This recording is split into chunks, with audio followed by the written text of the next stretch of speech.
Vê, Platero, quantas flores caem por todos os lados. Flores azuis, cor-de-rosa, brancas, sem cor. Parece que o céu está se desfazendo em flores.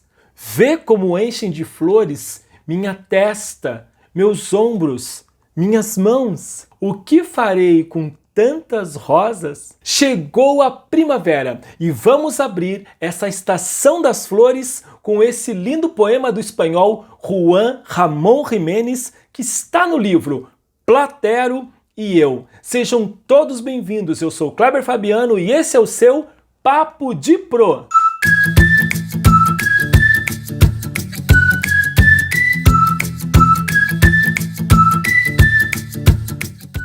E quando a temática é a primavera, não nos faltam boas histórias, bons repertórios de todas as linguagens artísticas para saudar essa tão bela estação.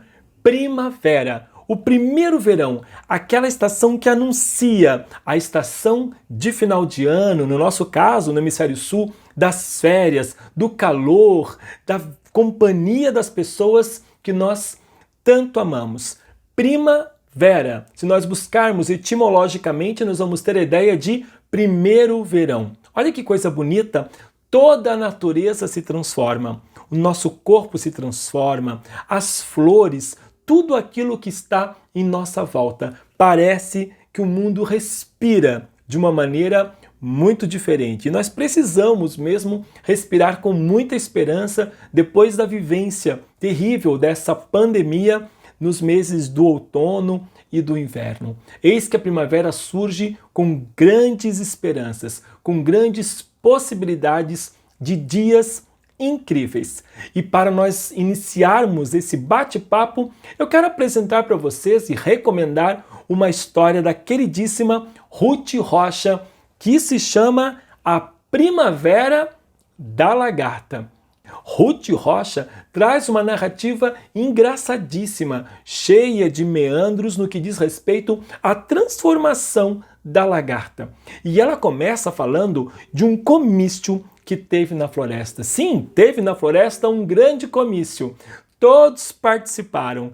A dona formiga começou. Isso é impossível! Como pode uma coisa dessas acontecer? O louva-a-Deus deu continuidade. Isso mesmo é um grande desaforo. A Joaninha, desassuntada, perguntou o que estava acontecendo.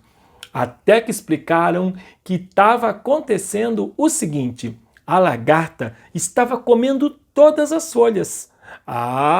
Todos estavam completamente indignados. E a narrativa da Ruth Rocha vai seguindo, contando como cada personagem da floresta vê a situação. O camaleão sempre mudando de posição e de opinião. O caracol tentou até dar o seu parecer, gente, mas ele era tão enrolado, estava tão encaracolado que ninguém prestou muita atenção. E andavam então em busca da lagarta, até que chegou a primavera. Eram tantas cores que tudo parecia uma festa, e os inimigos da lagarta foram atrás dela. Passava por ali um bando de borboletas, lindas, coloridas, cada qual mais esplendorosa do que a outra. Vocês não viram a lagarta? A lagarta? Sim, aquela comilona, gulosa, horrorosa. Não vimos. As borboletas riam, até que apareceu uma borboleta e perguntou para eles: vocês por acaso estão procurando aquela lagarta que estava na moreira? Sim, claro, aquela horrorosa, aquela gulosa. Pois sou eu. Eles ficaram surpresos. Como é possível que aquela linda borboleta fosse a lagarta? Então a borboleta pediu para que eles fossem observar sua irmã, que estava justamente acabando de nascer. E eles viram aquela lagarta transformar-se também numa linda borboleta. Ficaram assustados, ficaram até envergonhados mesmo, tanto o louva-a-Deus quanto a formiga. A borboleta sentenciou: é preciso ter muita paciência com as lagartas se quisermos conhecer As Belas Borboletas. É uma obra fantástica da Ruth Rocha, que eu estou trazendo para vocês aqui via oralidade, naturalmente, que o texto tem muitos meandros, né? Toda a literatura é a arte da palavra, a palavra toda trabalhada, sofisticada, mas eu quero trazer essa ideia, né, da Ruth, e eu adoro quando ela brinca com os personagens. Imaginem a formiga indignada que a lagarta está comendo as folhas, imaginem o louva-a-Deus também indignado. E aparece na história, tem uma hora que aparece a lagartixa que diz não, que concorda com tudo aquilo. Eles entram em polvorosa porque acham que a lagartixa e a lagarta, por ter nomes parecidos, uma está defendendo a outra. Então vocês imaginem as tramas, o caracol todo enrolado para explicar alguma coisa e o camaleão que vai mudando de opinião. Enfim, é uma trama muito bacana com essa temática, né, desse papo de hoje, que é a primavera e essa beleza da metamorfose, da transformação, né, de que é preciso esperar a lagarta, né, no seu tempo para nós termos as belas borboletas. Enfim, é Ruth Rocha, é sempre um bom texto para a gente brincar com as crianças, contarmos e, claro, fazer as leituras. E nesse processo de transformação, renascimento, metamorfose, nós temos o livro Vira, Vira, Vira, Lobisomem, da Lúcia Pimentel Góes, com ilustrações do queridíssimo André Neves, que trata a história de Lobisô, que nasceu num dia em que todos estavam presentes, todas as pessoas assombradas, fantasmas, os vampiros, Saci, Mãe d'Água, até as bruxas. Foi justamente no 7º dia de passagem do ano zero e, claro, numa noite de lua cheia. E a história vai falando de cada metamorfose, cada transformação desse personagem, que nasce menino, depois ele vira gavião, vira leão, e a cada 7 anos ele vai se identificando com um novo animal num processo de metamorfose. E a obra acaba lindamente dizendo que Lobisô ainda foi Lobisô borboleta, pois o peso dos anos desaparecera. E ele agora estava leve, leve, como um sopro de ar. De tão leve e tão sereno, foi ao encontro da lua cheia, também como forma de borboleta, né? Então, a Ruth Rocha lá na Primavera da Lagarta e aqui a Lúcia Pimentel no Vira, Vira, Lobisomem, com a mesma ideia, né? De como nós vamos nos transformando com o passar dos anos e de como isso é significativo para a criança perceber esses ritos de passagem, né? Esses ritos de transformação. Mas a primavera traz encanto em todas as artes, como eu falei, e principalmente na arte da música. Como não lembrar das famosas 4 estações de Vivaldi, em especial a tão conhecida Primavera?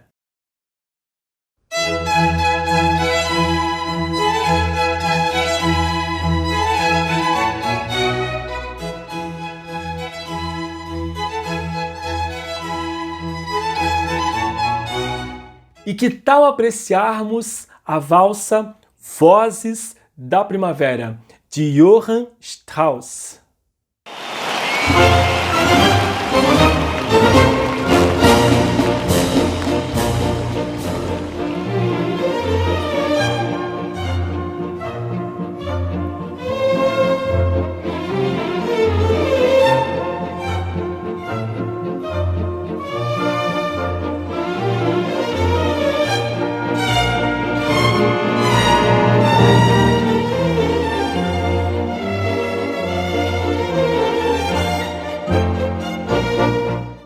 Ou podemos ficar aqui mesmo pelo Brasil, com a belíssima canção Primavera, do Vinícius de Moraes, ou quem sabe, Só Primavera, do talentosíssimo Beto Guedes. Isso aí, gente, lá da música clássica até a MPB, não nos faltam boas opções com a temática da primavera. E para ficar no campo da música e da composição musical, não dá para deixar de lado o nosso querido Braguinha, que quando eu era criança ficava fascinado pelas suas composições, em especial a Formiguinha e a Neve, daquela coleção de esquinho que a gente vive falando e relembrando da nossa infância. Até hoje eu me lembro da narrativa. Era inverno e um floco de neve caiu em cima da patinha da formiga. Ela então dirige-se ao sol, grande astro, e lhe clama: ó sol, tu que és tão forte que derrete a neve, desprende o meu pezinho. E o sol majestoso responde: eu sou forte, muito forte, mas mais forte do que eu é o muro que me tapa. A formiguinha então dirige-se ao muro e lhe pede: ó muro, tu que és tão forte que tapa o sol que derrete a neve, desprende o meu pezinho. E o muro responde: eu sou forte, muito forte, mas mais forte do que eu é o rato que me rói.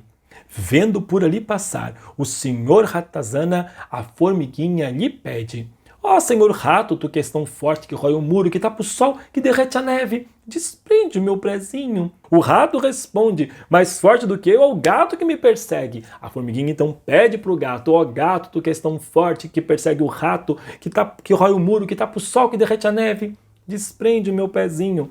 E a sequência vai, até que chega no homem. Ó homem, tu que és tão forte, que bate no cão, que persegue o gato, que come o rato, que rói o muro, que tapa o sol, que derrete a neve, desprende o meu pezinho. E o homem diz: eu sou forte, mas mais forte do que eu é Deus quem tudo manda. A formiguinha junta suas mãos, dirige-se ao Criador e pede, clama para que ele desprenda o seu pezinho. E o final, então, apoteótico do Braguinha, que eu era criança e eu me lembro da emoção que eu sentia quando chega a primavera. Meu Deus, tu que és tão forte que governas a morte, que mata o homem, que bate no cão, que persegue o gato, que come o rato, que rói o muro, que tapa o sol, que derrete a neve, desprende meu pezinho. E Deus então, que ouve todas as preces, sorriu, estendeu a mão por cima das montanhas e ordenou que viesse a primavera.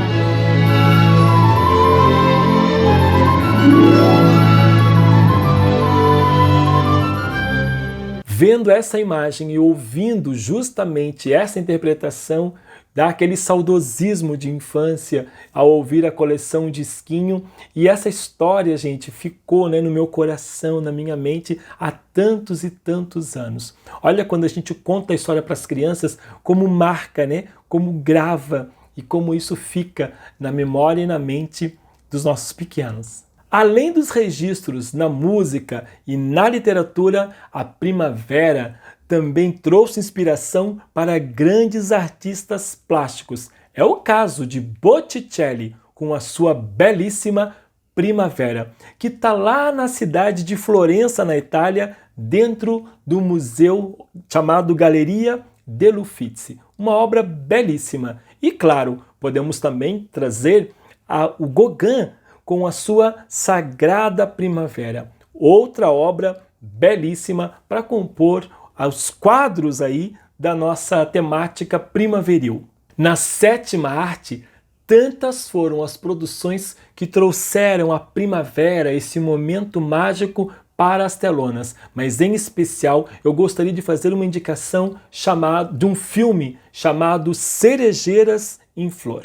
Um filme belíssimo que eu não posso dar spoiler, mas quem quiser assistir vai estar diante de uma grande obra, uma coprodução da Alemanha e do Japão. Vale a pena conferir. Esse filme nos leva ao Japão, afinal de contas ele é ambientado no Japão justamente pela observação da sakura, ou seja, das cerejeiras, num fenômeno muito apreciado pelos japoneses chamado hanami, que é a contemplação do sakura. Ou seja, como as cerejeiras em flor duram apenas entre uma semana e duas, todo o país e os turistas do mundo todo destinam-se ao Japão para fazer o hanami, ou seja, contemplar as cerejeiras em flor que duram pouquíssimo, uma semana, 2 semanas. E os japoneses acreditam justamente que isso é uma forma de contemplarmos e refletirmos sobre a nossa vida, que ela tem de ser vivida com toda a beleza, embora curta, embora passageira, embora seja efêmera, mas que ela seja grandiosa e vivida em toda a sua plenitude. Não é à toa, né, gente, que nós falamos assim, o fulano completou mais uma primavera, fulano completou mais, estou completando mais uma primavera. Que privilégio estarmos nesse planeta e podermos completar muitas e muitas primaveras. Do Japão, vamos embarcar num voo com destino à América Latina, mais precisamente para a cidade de Medellín, na Colômbia, chamada de a Eterna Primavera. Isso mesmo, como você deve saber, a Colômbia é um dos grandes exportadores de flor para o planeta inteiro. As flores colombianas são famosíssimas pela sua coloração, pelos seus perfumes. Viva a Colômbia e viva Medellín, a cidade da eterna primavera. Mas calma, gente, se ainda não dá para ir para o Japão e também não dá para ir nem para a Colômbia, que tal irmos para o interior de São Paulo, na Cidade das Flores? Exatamente, Olambra. O nome já diz, uma mistura de Holanda, América e Brasil. Uma cidade responsável por 50% das flores que são levadas para todo o Brasil e para a América Latina. No mês de setembro, inclusive, há uma grande festa chamada Expoflora. Todos os amantes das plantas de todo o Brasil e da América Latina se reúnem nessa grande festa de cores e aromas. Além da opção do Sudeste, no interior de São Paulo, temos também no norte de Santa Catarina, na cidade de Joinville, onde eu nasci, não é bairrismo, onde eu nasci, que nós temos a tradicional Festa das Flores. Nós já vamos para a edição de número 82. Gente, há mais de 80 anos, tradicionalmente, se faz uma festa dedicada às flores. E é bacana de conhecer, sempre no mês de novembro. Mas eu sou joinvilense, eu preciso falar da minha cidade, não é bairrismo, é amor, gente. E essa nossa grande aventura de buscar a primavera, seja nos países, nas cidades ou nas artes de modo geral, na literatura, na música, no cinema, na contação de histórias, nos leva para uma viagem interior, para buscar a primavera dentro de nós. Esse momento de metamorfose, de transformação. Esse momento em que toda a natureza, todo o planeta e nós, fazendo parte desse planeta, podemos viver essa transformação. Podemos buscar esse momento de desabrochar. Quem sabe para novos padrões, novos comportamentos, novas emoções, novas pessoas, novas sensações. Buscar a primavera dentro de cada um de nós.